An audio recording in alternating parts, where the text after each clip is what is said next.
Diabetes সম্পর্কে জানার জন্য প্রথমে জানবো যে ডায়াবেটিস রোগ মানে রক্তের চিনি যদি ধরেন 5-6 থাকে তাহলে সেটা নর্মাল। রক্তের সুগার যদি 5-6 থাকে সেটা নর্মাল। ব্লাড সুগার বা গ্লুকোজ যদি 5-6 থাকে সেটা ভালো। 4-এর নিচে নেমে গেলে অনেক সময় হাইপো হয়, 3-2 হলে কমে গেলে, তো কমে যাওয়া ভালো না। আবার যখন 7 হয় 8 হয় আস্তে আস্তে বাড়তে থাকে, তো বেশি বাড়লেও আবার সেটা ভালো না। তাহলে ডায়াবেটিস স্বাভাবিক মাত্রা। তো খালি পেট আছে, ভরা পেট আছে, অত ঝামেলায় যাচ্ছে না। ধরেন খালি পেটে একটা হিসাব করেন যে খালি পেটে আমার 5-6 থাকাটা ঠিক আছে। আর গড় যেটা HbA1c সেটা 5.8 বা 6-এর নিচে থাকাটা ভালো। মনে রাখবেন যে বেশি চিনি ভালো না, কম চিনিও ভালো না।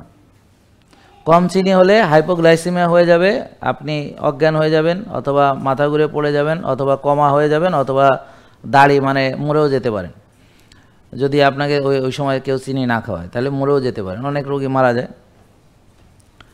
আর যদি ওই সময় আপনাকে চিনি খাওয়ায় দেয় তাহলে তো বেঁচে গেলেন। হ্যাঁ, তাহলে ডায়াবেটিস অর্থাৎ চিনির পরিমাণ যদি বেশি হয় তাহলে তাকে কি বলে? হাইপারগ্লাইসেমিয়া, মানে ডায়াবেটিস। তাহলে ডায়াবেটিস রোগী মানে চিনি বেশি হলে তাকে কি বলে? রক্তের চিনি বেশি হলে তাকে ডায়াবেটিস বলে। তাহলে এটা জানলেন, এটা জানতেন আপনি?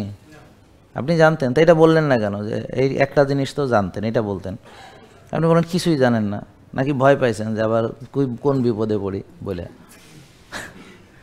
জানতাম যে ডায়াবেটিস রোগ মানে চিনি বৃদ্ধি, চিনি বেড়ে গেছে। এটা সবাই যা শিখলাম। কে কে বুঝছে? কে হাত তোলেন।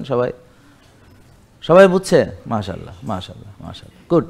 তা তো আমি বুঝাইতে পারছি, ভালো শিক্ষক। জেকে লাইফস্টাইল, ওষুধ মুক্ত সুস্থ জীবন।